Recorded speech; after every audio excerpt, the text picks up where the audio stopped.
नमस्ते, मैं गायत्री तवाजी एस्ट्रोलॉजी में आप सबका स्वागत करती हूँ। आज का हमारा विषय है विवाह बाधा योग पार्ट 4। देखिए छोटे-छोटे रूप में हम 1, 2, 2 करके आपको समझा रहे हैं ताकि आपको समझने में आसानी रहे।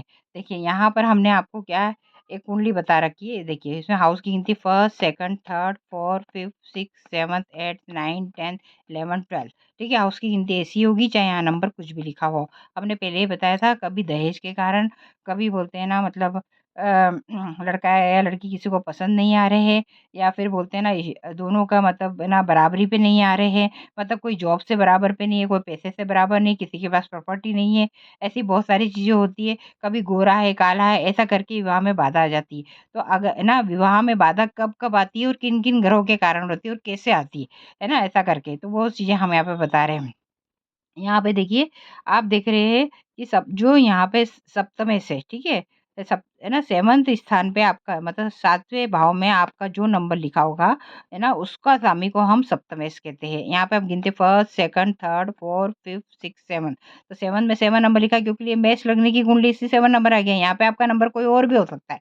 तो यहाँ पर है ना 7 नंबर का स्वामी कौन है? शुक्र है, और शुक्र कहाँ बैठा है? इधर देखो 10th हाउस में बैठा हुआ है, ठीक है? और जब सप्तमेश की युक्ति शनि के साथ होती है तो विवाह में बाधा आती है। सप्तमेश यहाँ पे क्या है? शुक्र है, शुक्र की युक्ति शनि के साथ है, इसलिए विवाह में बाधा आएगी, जबकि ये दोनों मित्र है, ऐसा करके, ठीक है? फिर भी है ना यहाँ पे विवाह में विलंब होता है, तो इस जातिका की विवाह में विलंब हो रहा है, ठीक है? ऐसा। तो अगर है ना इस प्रकार हम देखें, लेकिन हमें कैसे मालूम पड़ेगा कि हमारा सप्तमेश क्या ज़रूरी तो नहीं है आप सबके इसमें इस हाउस में 7 नंबर ही लिखा हो, है ना? कई लोग को तो ख़ैर पता है, लेकिन जिन लोग को नहीं पता है उनके लिए हमने यहाँ पे देखिए लिस्ट भी दे रखी है।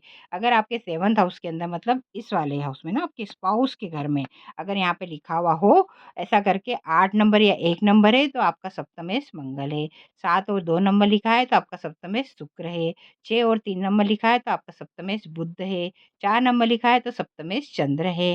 5 नंबर लिखा है तो सप्तमेश सूर्य है। 9 और 12 नंबर लिखा है तो सप्तमेश गुरु है।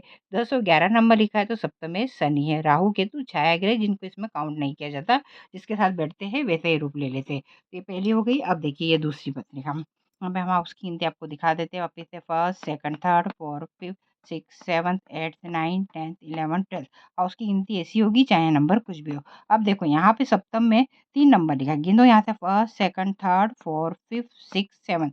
7 में क्या है 3 नंबर आ रहा है, तो 3 नंबर का स्वामी कौन है? हम यहाँ पे अपनी लिस्ट के अंदर देखेंगे तो 6 और 3 नंबर का स्वामी कौन है? बुध है, ठीक है? तो यहाँ पर हम देखेंगे बुध कहाँ बैठा है? बुध यहाँ बैठा है, सूर्य और बुध साथ में बैठे हैं 4th हाउस के अंदर। 1st, 2nd, 3rd, 4th house में सूर्य और बुध बैठे हैं। जब भी आपका सप्तमेश है ना या तो अस्त हो या नीच का हो तो आपके विवाह में बाधा आती है। यहाँ पे है ना सप्तमेश क्या है? बुध है। बुध कहाँ जाके बैठा है? सूर्य के साथ में, और सूर्य के साथ बुध अस्त हो जाता है, और है ना 12 नंबर पे बुध नीच का होता है। तो जब भी कभी सप्तमेश आपका नीच का हो जाए या अस्त हो जाए तो आपके विवाह में बाधा आती है। धन्यवाद।